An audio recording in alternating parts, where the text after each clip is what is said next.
மிதுன ராசி அன்பர்களே, இந்த பங்குனி மாதம் எப்படி இருக்குன்னு பார்க்கும் பொழுது உங்க ராசிநாதனான புதன் பகவான் ராகுவோடு சேர்ந்திருக்கிறதுனாலையும் 6ஆம் அதிபதியாக இருக்கக்கூடிய அந்த செவ்வாய் பகவான் உங்க ராசியிலே உட்கார்ந்திருக்கார். அப்ப செவ்வாயினாலே கோபம், ஆக்ரோஷம், டென்ஷன், பிரஷர் இருக்க செய்யும். ஆனால் ரியாக்ட் பண்ணக்கூடாது.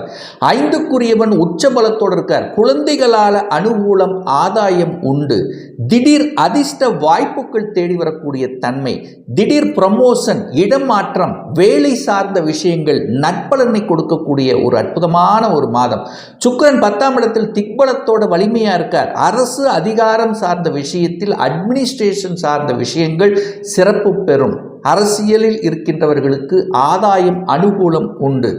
திடீர் வீடு, வண்டி, வாகனம் வாங்கக்கூடிய யோகம் இருக்கு. ஏன் சுக்கிர பகவான் உச்ச பலத்தோட 4ஆம் இடம் என்று சொல்லக்கூடிய அந்த சுகஸ்தானத்தை பார்க்கறதுனால இந்த அமைப்புங்கிறது நிச்சயம்